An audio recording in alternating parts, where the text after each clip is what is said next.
Paul, where are you at, brother? You ready to kick Yeah, off dude. this call? I was just listening to your comment about you thought you should go sell some insurance, and I was thinking like, no, man, you got to stay recruiting. And I really want to unpack your mind today with recruiting because Joe, I've said this from the moment we met. Dude, like you're in my opinion the best recruiter I've ever had a conversation with. Now, that's really important for multiple reasons. For one, the thing that you have your hands on is only as good as the person being able to like expose others to it in such a way where they can see the value in it, right? And there's no question, and I guess I could say this, and I don't have credibility with everything. I said this a couple weeks back, but it's true. I got credibility with like how to produce, girls because I got four of those. So if anybody's like, I want a daughter, like hit me up. I can give you all the strategies for that. But also like from a business standpoint, I've been doing this for 18 years. I've been in multiple different IMOs, built massive organizations, did an exit, and when we got together, even prior, dude, you're so good at like recruiting. I think it comes from passion and multiple other things that we can dive into. But I really want to unpack this because as everybody that's on here, Joe, like we know that producing is phenomenal. Like you have the autonomy of your schedule. There's no lid on you but the one you put on yourself, which most competitors and winners love that situation. They're like, let's go. Like it's based on me. But at the same time, I think most people on here, Joe, would say like, I would rather not be selling insurance when I'm 90. Like I'd rather kind of build a business, and I'd like to go from success to significance, where I've actually taught people how to go out and be successful, and I can make a difference, and then in doing so, get to a place of financial freedom. I think most would desire that, but I feel like most kind of stay stuck in their they pause because they think it's more complex. They think it's more daunting. They think they got to figure out X, Y, Z. And so, man, I when I say this, Joe, I mean it because when you text me earlier, I was like, bro, I'm about this because I'm going to take a lot from this. I've got 100 questions, legitimately 100 questions. So we're gonna go through as many as we can, and I think if we make this a longer call, it's only going to provide great value. But I love to start with this question here, and I think this is going to help with the vision and identity of Pinnacle. Like when you think about our next like 12 to 24 months, what is the recruiting vision that you see for Pinnacle, and what identity does a leader need to step into to kind of match that vision? Man, what a great question, bro. Just so you guys know, Paul did not give me a heads up on any of these questions. So you're getting everything from the heart. Dude, when I think about the next 12, 18, 24, 36 months at Pinnacle, dude, I literally every day of my life now, I'm on recruiting calls and people ask me what the vision is. And I go, to be honest with you, it's rapidly evolving and changing. Never in my life did I believe that I would be in this opportunity the way that I am today, and surrounded by so many unbelievably talented people that happen to be good human beings.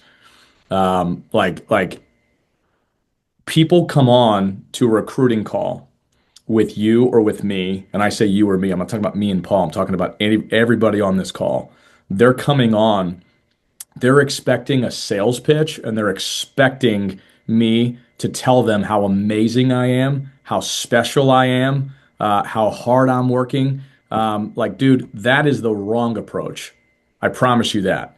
The right approach is to edify the vehicle, to edify the other operators, edify the other leaders, and all of the things, the value propositions that Pinnacle itself has to provide to that agent to help them change their lives.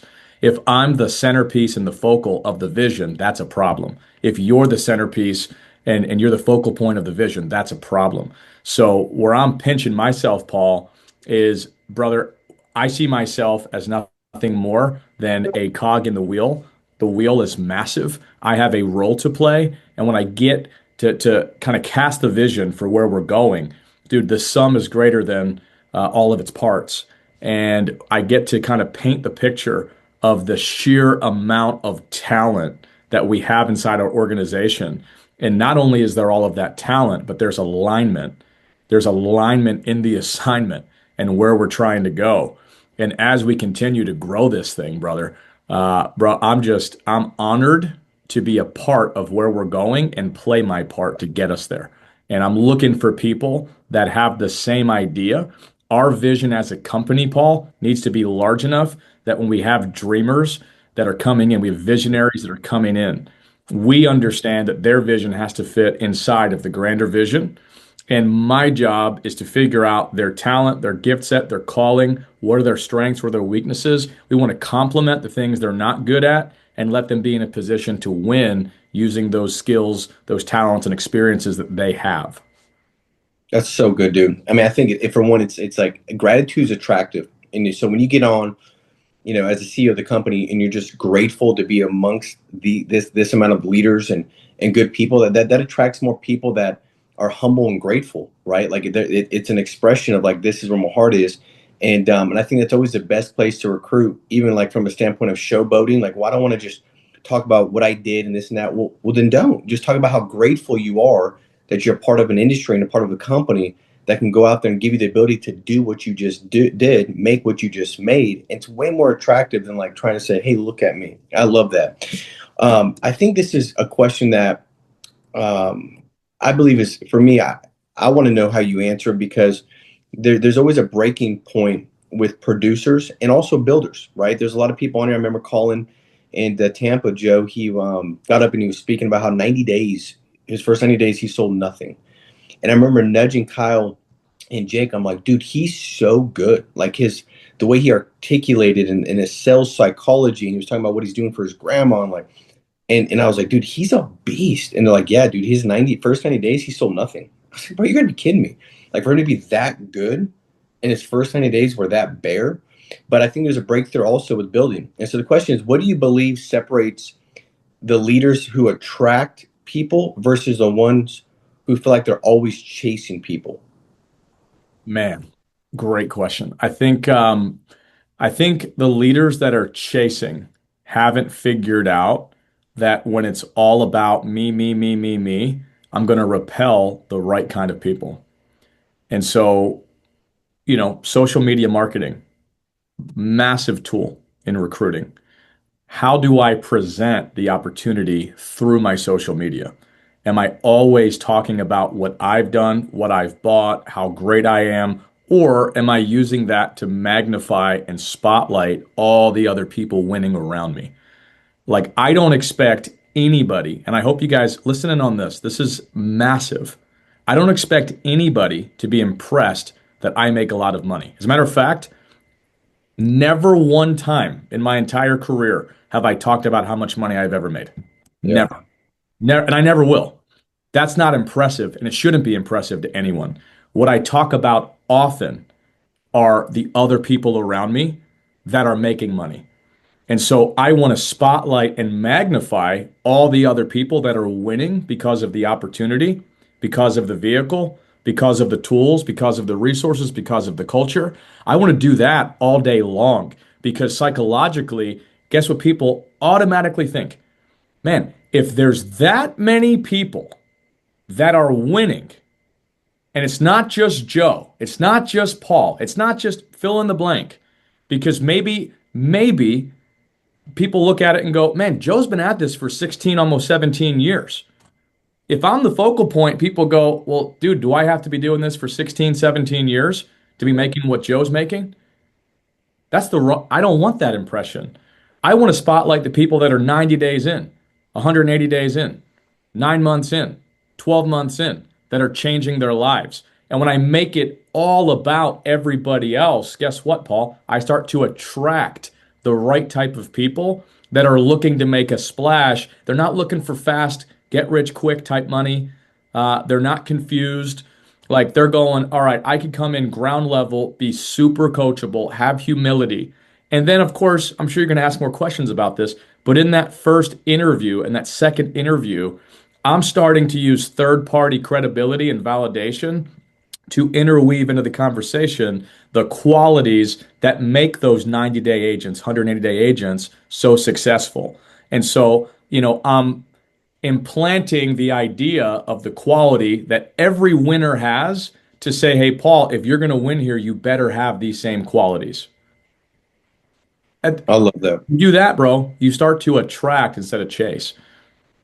That's beautiful, man. I love that. So, and by the way, it's a lot more, just fulfilling and fun when you're attracting, not chasing, right? Like everybody's been there. If it's dating, you know what that looks like. It sucks to be chasing.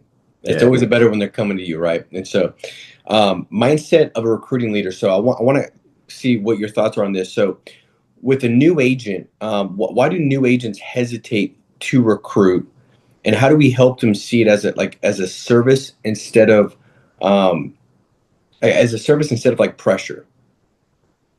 I think most new agents struggle to recruit because, first and foremost, there's a fear of failure, and the fear stems from the fact that they think they have to know all the answers. I think Gabe did a phenomenal job of covering this at our leadership summit in Chicago. That was invite only, so a lot of people on this call didn't get to hear what Gabe said, but he made a great point, which was most of us struggle to recruit enough because we get a God complex and we start to believe that we can either make someone successful, and if they fail, it's on us. And that's simply not true. Our job is to promote the entire system, the entire operation, the culture, and get people into the vehicle. The vehicle itself, once an agent that we've recruited gets inside the vehicle, we need to stop being the single point of failure and let all the other voices and all the other resources, all the other tools help that agent succeed. I mean, brother, I've never been a part of a sales organization that had so much training, that had like so many resources. With that said, is every agent going to make it? Absolutely not, man. This is it's tough. It's grueling. The first 90, 180 days are very, very difficult. And it takes an awful lot of discipline. It takes grit. I can't make anyone disciplined. I can't make somebody not quit if they don't have it inside of them to have the grit to stick with it. I understand that. I don't have a God complex. So I think for new agents, Paul, they think they have to have every single answer and all the experiences laid out for a new agent. And that's not true at all. Their job is to promote what already exists and get people inside the deal and let the entire operation take care of the rest. And I'll also add, it's kind of like, dude, I have one of my best friends in the world. He was my business partner for years in my other business, my solar company prior to this. Um, he called me the other day, and we still talk often. And he reached out about something new that's happening in his life. And he's 43 years old. And he goes, man, my whole life's about to change. And I go, yeah, dude, your whole life is about to change. And it was something's taken place that he did not choose on purpose, but it's happening. You guys can fill in the gaps, right? And I go, bro, in life, the timing on like getting engaged, getting married, having kids, like buying the first home, all the different life events, the timing is never perfect. Like nothing ever aligns where it just stares at you in the face. Now's the time. Like there's never going to be a point, Paul, where a new agent that's never recruited somebody, there's not going to be a sign from God in the clouds, go build a team. But at the end of the day, the amount of responsibility that you have to take on when you become a leader, it forces you to grow up. It forces you to act a different way. It forces you to show up when you don't want to show up. So, ironically, the people that are the most scared to take on the responsibility of leading and stewarding somebody else's career in some way, shape, or form, they're probably the very ones that need that to become who they need to be for their own career. Hopefully, that makes some sense. So good, man. Very, very good. So I want to get into like the interview questions, objections, stuff like that. But I also want to ask this question before we get into that. Like building a personal brand using social media has obviously been an essential tool for a lot of people that have grown and built big teams. What for somebody that's just kind of getting started, maybe they don't have a big brand, big social media, presence. What's the simplest way that that agent can build an online presence that helps bring recruits to them, or that when they actually start reaching out to people, they kind of know what they're doing and they're not confused about what they're doing? Like, what are some practical things, habits, disciplines, rhythms, routines that they can do to kind of cultivate that? Yeah, I think Paul. one of the problems I see, a pattern that I see in the business is that everybody that comes into the insurance world, they're trying to create their own brand from scratch. And I think that is a silly endeavor. And what I mean by that is one of the greatest benefits of coming to work with an IMO that already has an existing brand and has a marketing team and is putting out a ton of content is that you can piggyback and leverage all of those things, A, without spending a dime, and B, it gives you instant credibility. So if I'm coming into the space, man, I'm going out of my way to share and reshare as much content as I can because I want everybody to associate me with that much larger brand. Yep. If I'm Mikey Cavalieri, right? And I come in, and Mikey came into the space, I don't know how many months it's been, maybe 12, 14 months ago. And he starts his own company and he's his own brand with zero followers and zero posts and nothing. And now he's the founder of XYZ company. Well, wouldn't it make way more sense for Mikey to brand himself as a sales director at Pinnacle Life Group from day one? And now, he's got the credibility of being a sales leader at a much, much, much larger company. I'm not saying that he should never personally brand. Like he can do both simultaneously, but the outside world should see Mikey associated with this much larger brand.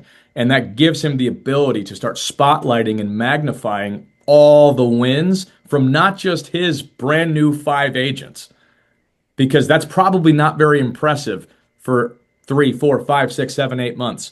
But now he can spotlight what's happening at Prosper, what's happening at Flow State, what's happening at Believe, what's happening at Synergy, what's happening. You guys get the point. You're piggybacking off of all the other business owners.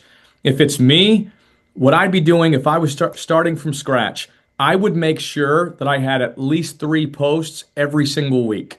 I would make sure that I was sharing multiple stories every single day. And I would also make sure that I was documenting my journey with full humility. When I say full humility, like, dude, I'm talking about the good, the bad, and the ugly.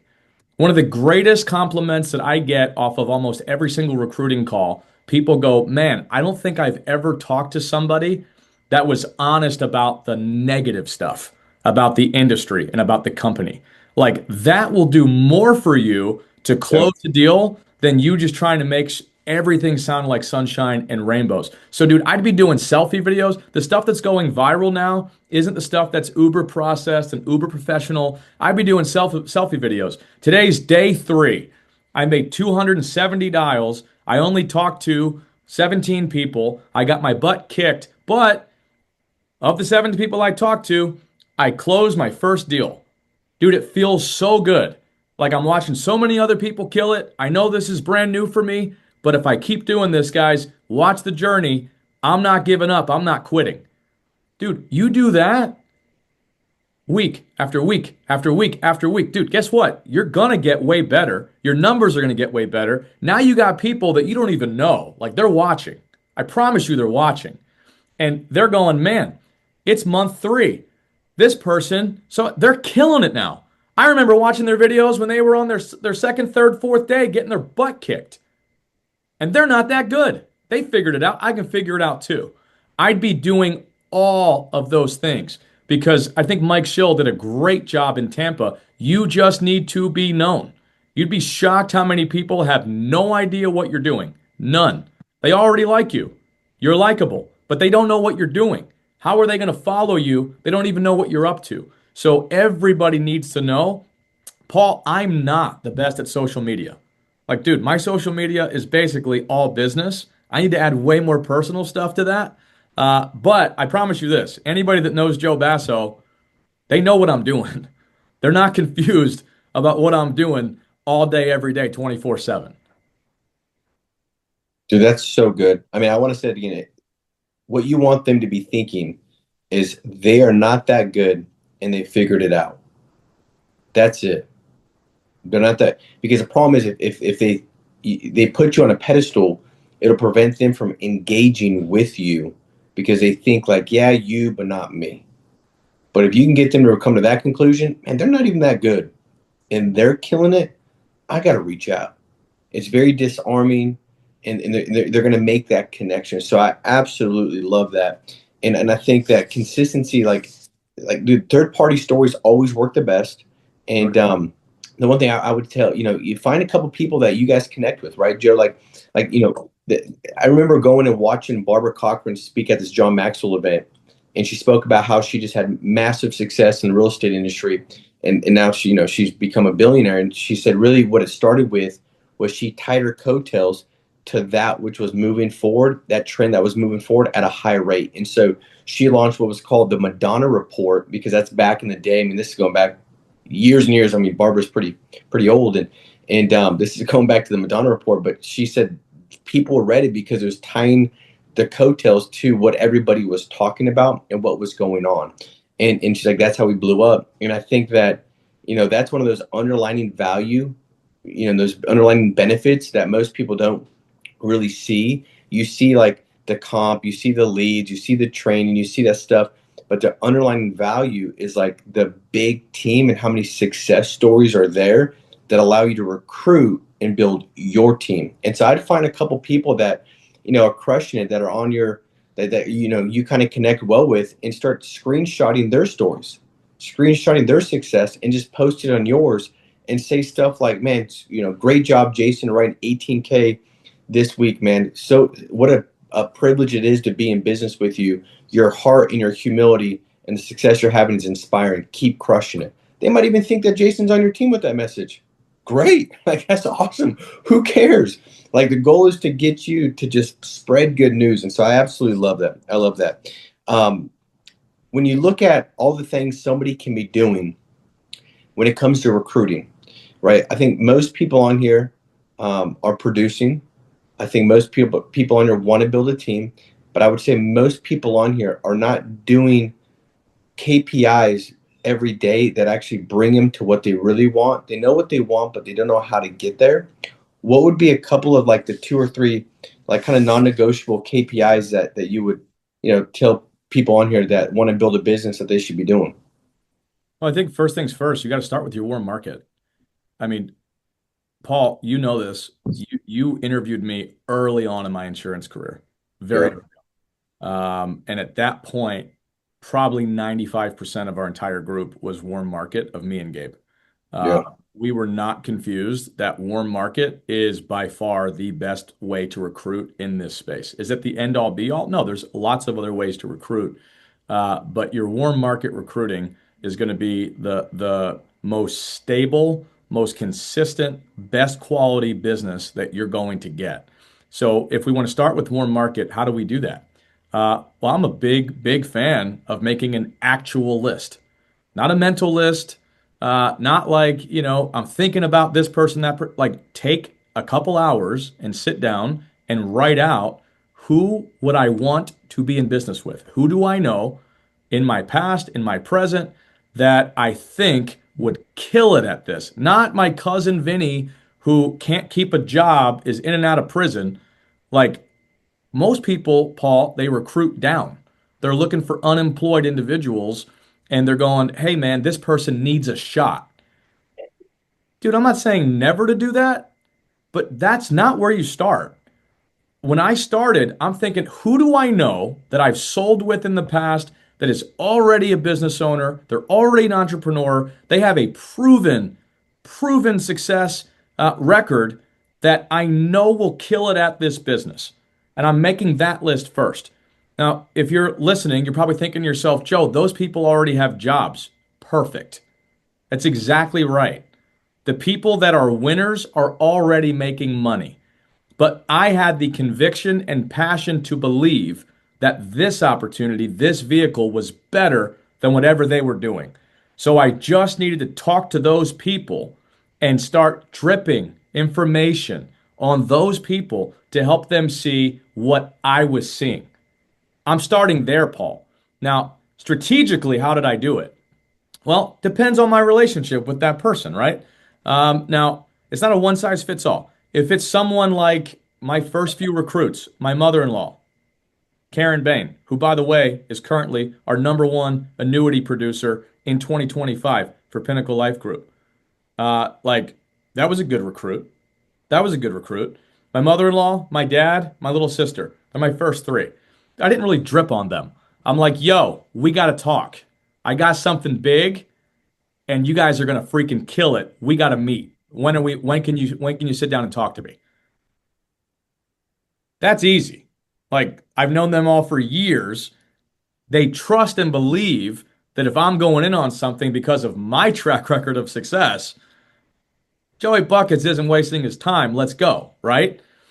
Now, what about everybody else? If I'm not like good friends or family with those people, some of my first recruits were people that I'd been in business with as, not close friends, more like acquaintances.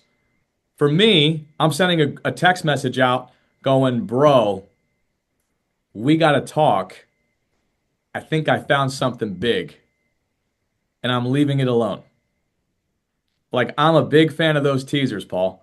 I want people's mind racing. Now, every single time, they're going to respond. What is it? I'm going, dude, way too much to text. When can we get together? For me, is this an A plus player? Is this a whale? If it's a whale, I want to have this conversation in person. Is it an A minus B plus player? That's a Zoom call.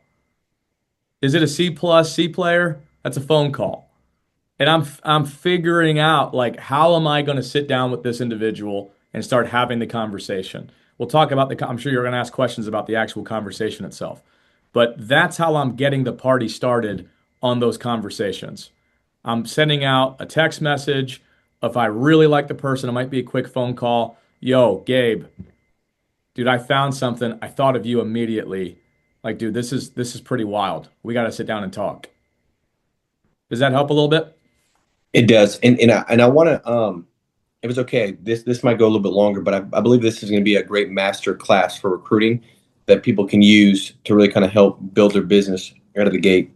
Um, so I love this would be a practical question. I don't want you guys to miss what Joe talked about, what just said. Sometimes it's the questions we ask ourselves that produce a thought that we never would have had, and then that thought is what leads us to a massive breakthrough in our life. And I think a great question that Joe talked about was, who have I not thought about that I should have thought about?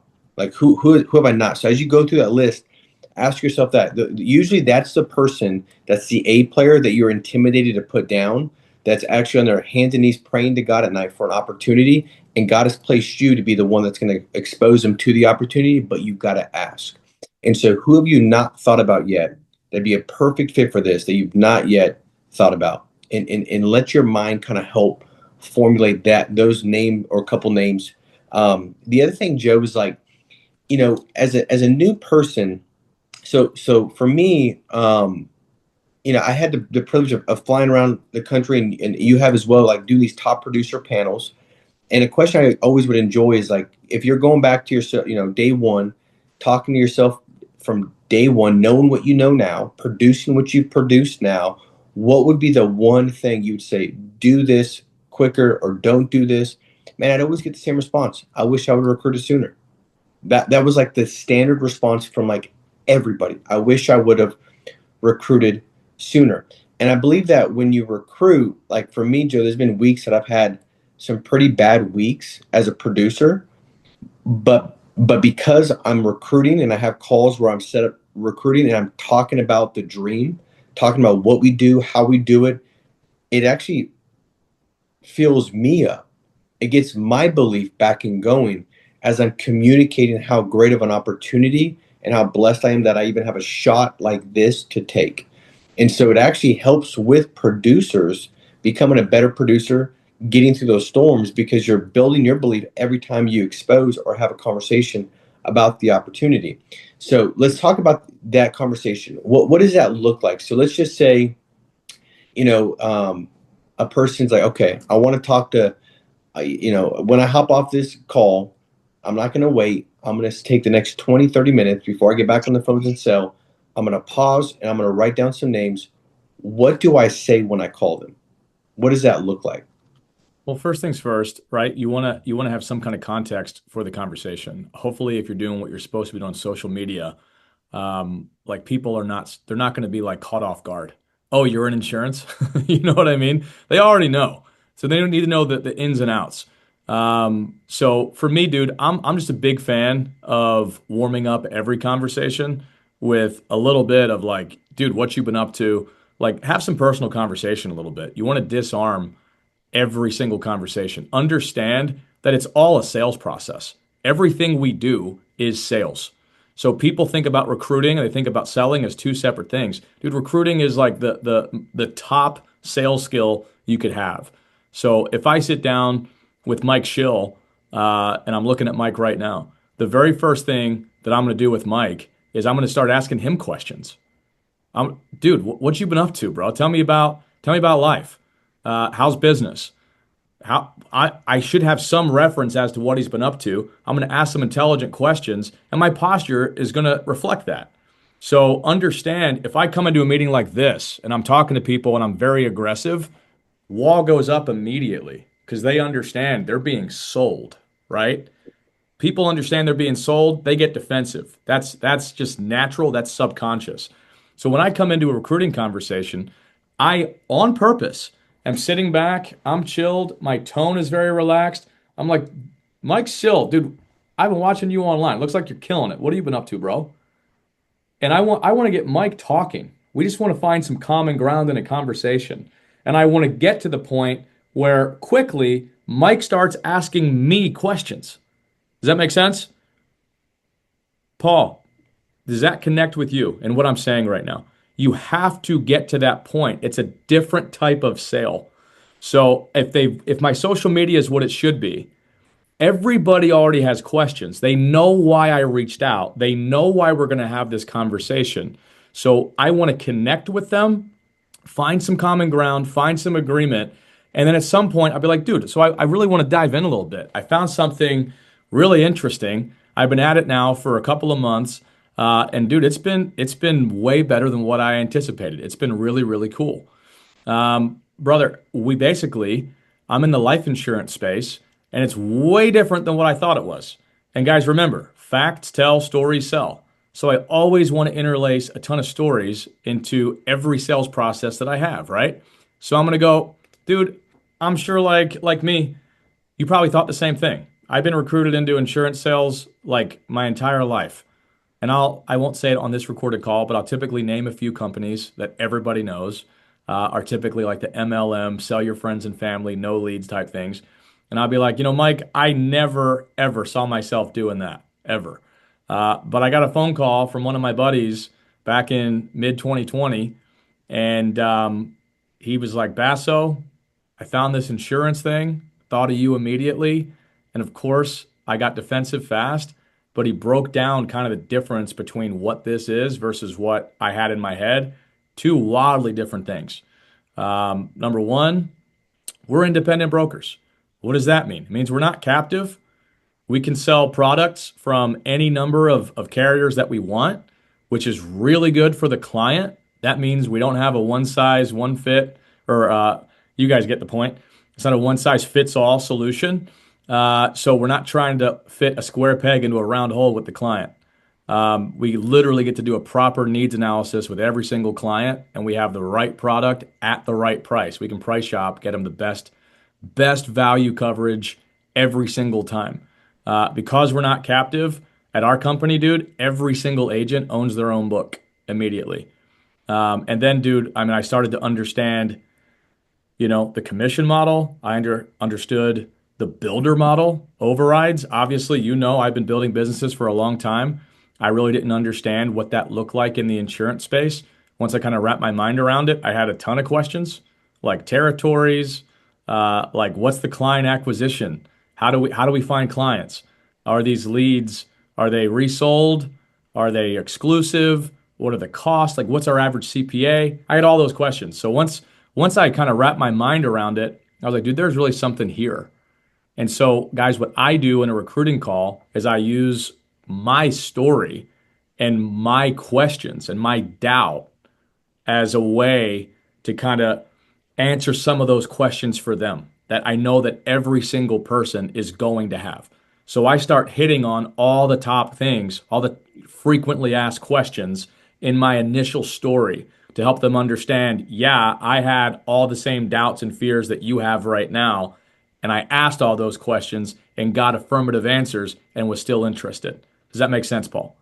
Absolutely, absolutely. So, two different kind of, I think, pathways for somebody that's newer looking to recruit, and not even just newer. I just spoke to Zeke. I mean, he's been in the business for a long time. Big producer. He's like, hey, do you mind having a conversation with my good buddy? It's like, yeah, absolutely. So, for anybody that's on here, it's like, man, I don't know if I can, go through the company and what we do and how we do it and feel kind of confident. Well, I think for one, you're believing a lie, and it might affect you as if it's true. So you might, stumble because you're believing that. This is a simple thing, right? It's market, it's leads, it's carriers, it's compensation, it's training. Like those are the pillars. It's simple, but I do think that an easy way to go about doing it is having a conversation with somebody and then teeing them up where your upline can set up that call and have that conversation would be one way. The other way is I know we're going to have an overview video that'll be live every single day of the week, Monday through Friday, and that's going to be with Joe going through what we do, how we do it, in a high level. You can plug them into that, and then you can go ahead and set up a follow up time for the next day to answer questions and get them moving. I think those are going to be two easy pathways for everybody to kind of use a system to build a business quickly. So, question I've got, Joe, is if somebody's looking to have kind of an introductory conversation, they're not maybe going to kind of go through as much in detail, but they need to give them something to make the conversation actually make sense, right? From this, a yes, I'll talk to somebody. How do they frame that? How do they structure that? What's that conversation look like with their friend to set them up a time to talk with their manager or their upline? Yeah, dude. Let me rewind for a second. I'm going to answer that question. What Paul is talking about, I'm actually the biggest fan of this model for recruiting. Call it bird dogging, call it the TO process. Like, there's a lot of different sales companies that use the TO, which is like a takeover call or turnover call. And I've done it for like a long time. It works incredibly well. So if let's say I'm the bird dog in the situation, if I reach out to Mike Schill and I'm brand new and I don't feel competent to have like a super deep, high level conversation with Mike Schill, I'm gonna say, yo, Mike, dude, found this opportunity in life insurance. Bro, I've been doing it for a little while. I'm making way more money than I ever thought I could. Dude, I'm so new. I probably am not the best to answer all these questions for you.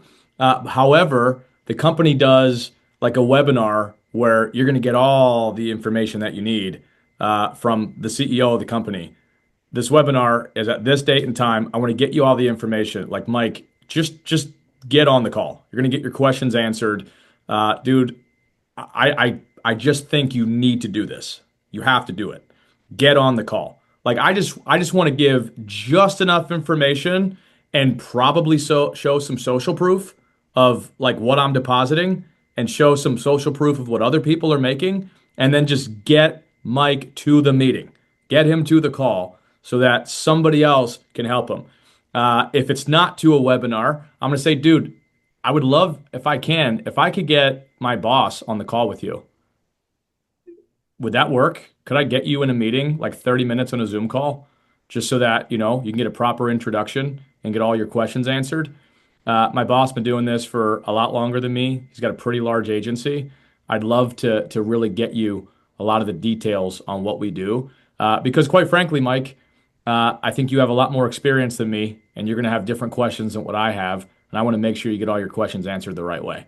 Like, dude, you just want to get the person to the call. That's it. And you want to edify whoever is on the other side of that call. You got to learn how to edify incredibly well. I do it all the time, and I know other people use me. It doesn't matter who's doing it, right? If I'm trying to recruit somebody and I feel like Paul is going to connect with them in a better way than I will, I'm going to edify Paul. I'm going to say, guys, whoever I'm talking to, yeah, let me get my president of sales on the call. His name is Paul McLean. Been in the industry for a couple of decades. Built a massive sales organization. Sold his business, sat out on the sidelines, waited for his non-compete to be over. Dude, he's been doing it 4 times longer than me. You got to meet Paul. He's gonna be able to answer a lot of your questions for you. Um, Simple as that. And every time, guess what happens? The person feels special. They go, "Oh wow, they're bringing out the big gun to meet with me. Let me show up." And I'm gonna say, "Yeah, yeah, yeah. I'm gonna make this call happen. I'm gonna throw us in a group text. Yeah, yeah. Do me a favor. Show up like ready to go. Have your camera on. You're gonna have questions. Write them down so that when we get on the call, we're going someplace. We know exactly where we're going. That way, we're not wasting anybody's time." That's a great way to do it, Paul. I love that, man. I love it. It's almost kind of like you got to know, like who you're talking to, right? There's Joe, I always thought like there's three different people. One is like a buddy, like a buddy, like buddy in the sense that like on Super Bowl Sunday, you come over, I got barbecue sauce on my face, my fly might be down, and I'm just hanging out. I don't care, like that kind of buddy. That's the guy you're like, dude, you got to hop on, like, dude, like just get on, like, don't be an idiot, get on this. This could be something that'll really help you out. It's that kind of conversation, right?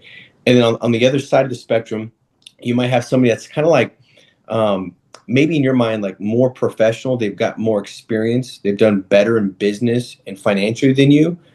I think that person like is great to say, hey, I'm looking at this company, man. I just planted my flag before I kind of go all the way in. I really trust and respect your opinion. And I'd love for you to kind of hear out what it's in detail because I think you'll be able to spot out if this is a real opportunity to do really well, maybe even better than I could. Would you mind kind of like watching this, or would you mind hopping on the call and kind of hear, and that way you can kind of give me some feedback? That's a buddy that, or maybe somebody in the sphere of influence that you could reach out to and have that conversation above you. And the other person that's kind of like where you're at, that's maybe not that close of a buddy, is like, hey, listen, I just spoke to one of the managers at the company, man. We've got more leads than we have people to help them. And it's a great opportunity when it comes to sales, just having more prospects and actually agents to sell. It puts you in a very great position. And the manager's spending like, dude, thousands of dollars a week on marketing ads and trying to go through and identify and qualify the next person.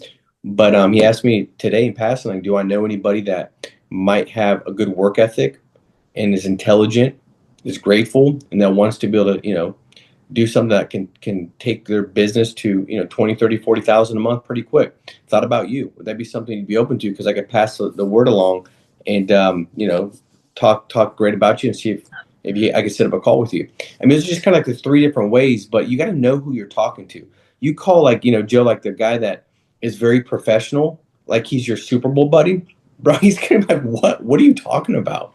You call your Super Bowl buddy that's got you're okay with barbecue sauce in your face, and you're like, hey, dude, I've got a great opportunity. He's like, bro, what? Like, you're freaking me out. Like, stop it, knock it off, like, quit it. So kind of know, who what that looks like in that conversation.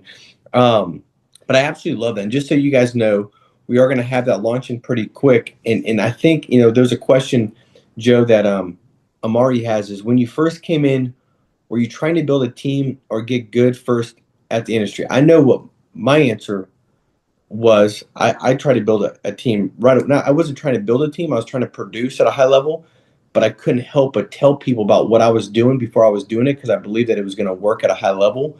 And some of my biggest groups came from me taking my test the same day they took their test. But what's your thoughts on that? Yeah, I'm going to give it to you exactly how I did it, and I'll tell you why. I started building right away. As a matter of fact, I was recruiting before I even had my license.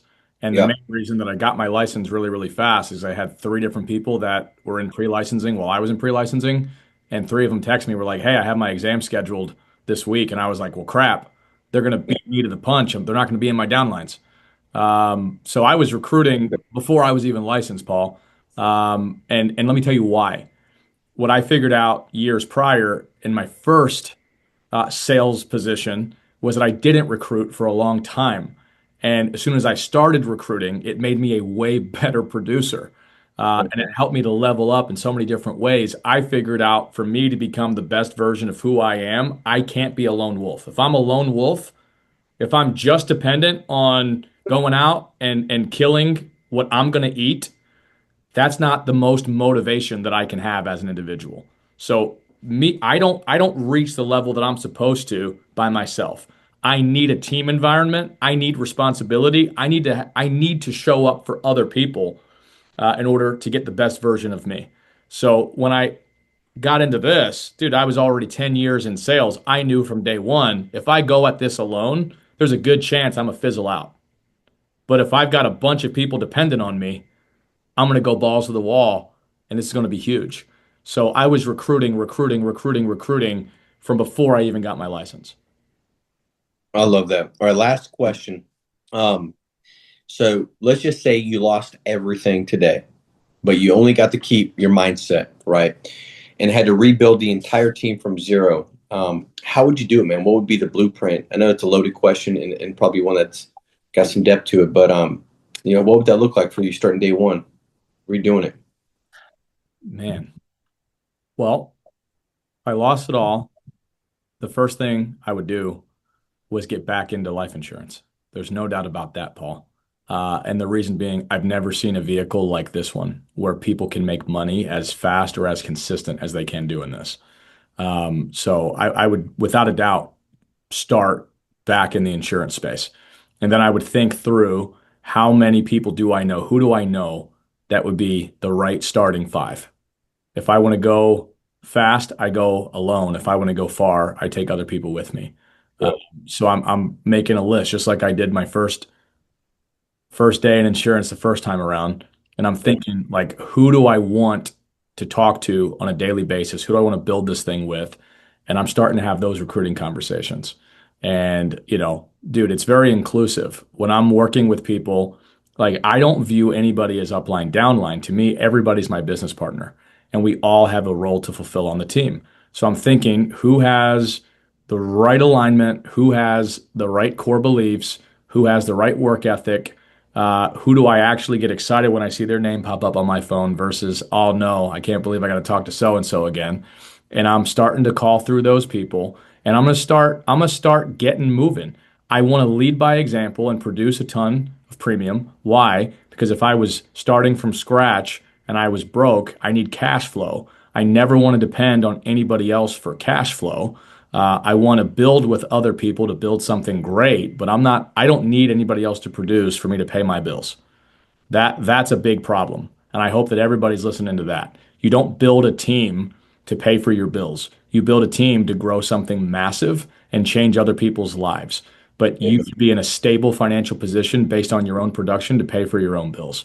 That's really, really important. I also understand, Paul, that the people that I bring into my organization, they're going to do half of what I do good and twice what I do bad. So I have to lead by example. If I was starting over from scratch, I am the rabbit until I've reproduced other rabbits for everybody else to chase. In a sales organization, there has to be a rabbit. And hopefully before long, there's a lot of rabbits that everybody is chasing. So day one, I'm self-imposing. I'm the rabbit that everyone's going to chase. And my main focus, how do I get a lot of other people making a lot of money and very consistently so that they could become the rabbits and I could do what I do best to help strengthen the other leaders inside my organization by recruiting systems, processes. How do I grow their EBITDA? Paul, that is ultimately what every business partner's job is. If I have a business partner, my job is to grow the cash flow of every business partner that I'm involved with. And their job is to help to grow my cash flow. So I want to figure out how could I do that? In this business, it's very simple. I'm producing and leading by example by producing. I'm recruiting and helping my recruits produce at a crazy high level. So it means I'm training them and then I'm rinse and repeat. That is the entire business.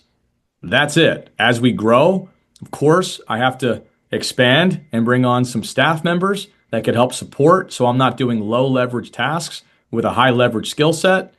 And I'm just constantly building out the foundation, the systems, the processes, so that as I continue to recruit, which is the highest leverage task that I can possibly do, all the people that I'm making promises to and I'm showing them the dream, we can fulfill on the promises in that dream.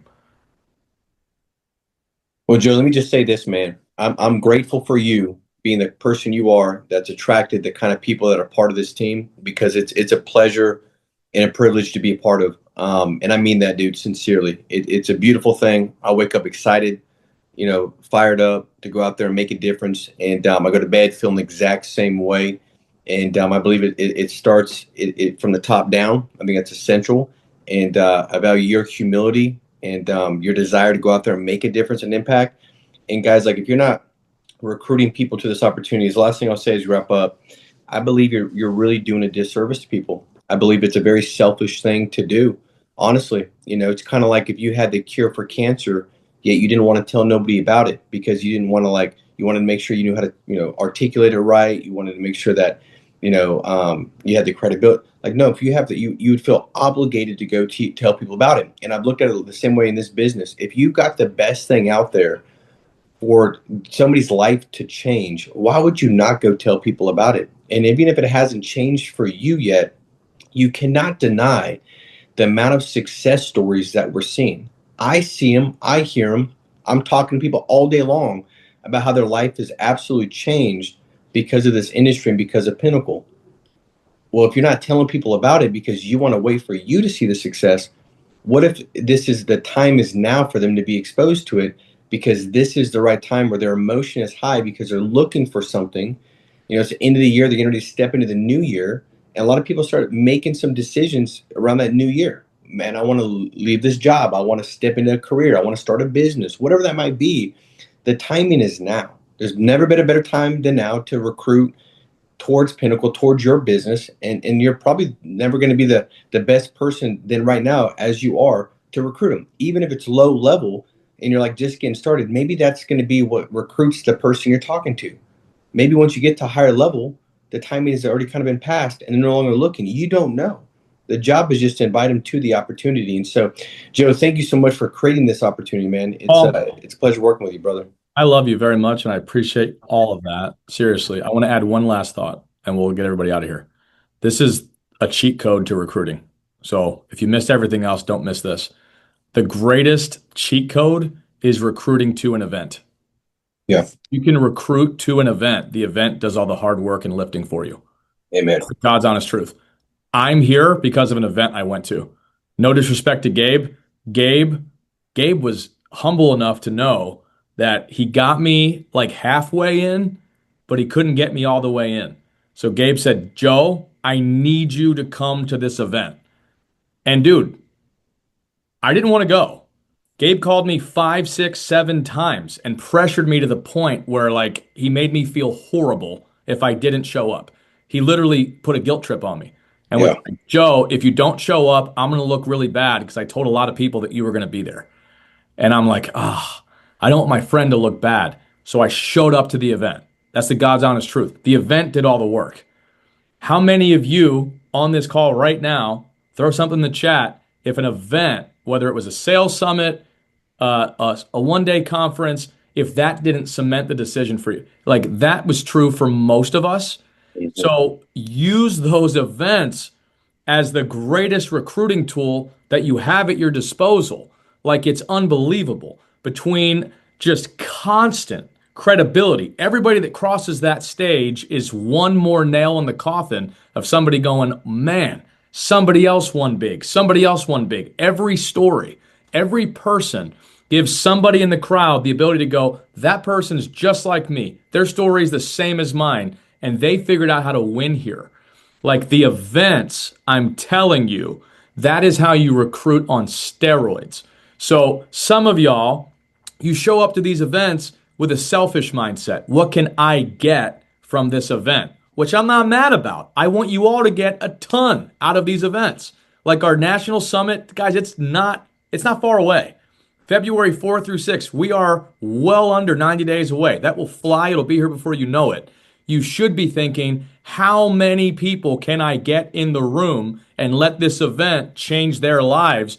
Oh, and selfishly, those people are going to be on your team, inside your organization. It's the single greatest way you can grow your organization in 2026 is getting as many people in the seats at that event as you possibly can.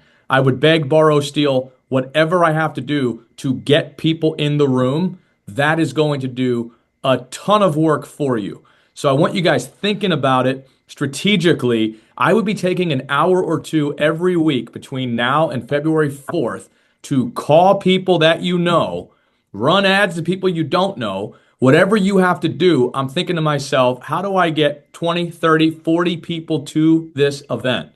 It will do the heavy lifting. Sorry, Paul, I wanted to add that. Dude, 100%. I mean, the truth is, Joe, if I went back and looked at my organization over 18 years, the biggest pop every single year was 30 to 60 days come out of that event every single year. And I would just say this, guys, if you're like competitive and you want to pass other people when you're looking at the leaderboard, like, man, I want to pass that team, which I don't think is a bad idea. Whoever's got the most people at that event is going to have the greatest volume and the number one volume 90 days after that event. So if you're number 5 in the company as a team, and you've got more people at that event than the number one person in the company, you will pass them in 90 days. That is just it is what it is. I mean, I could tell you over 18 years I've seen that happen numerous times. And so what if that's the case, then what should your focus be? Get more people to the event and let the event do the heavy lifting, like you said, Joe. So I love it, man. Thank you so much for doing this. Guys, hey, let's go crush this thing. Let's make it a massive week. Let's be intentional with doing it. I've had way too many people, Joe, continue to hear these thoughts and have this conviction of like, man, this is what I really need to do to take my business to the next level. And then they don't do it right away. And the truth is, the longer you wait to do the thing that you know you need to do, the less likely you are to ever do it. The odds start stacking against your actual probability of doing that thing. And so do it today. Don't delay, and then do it tomorrow.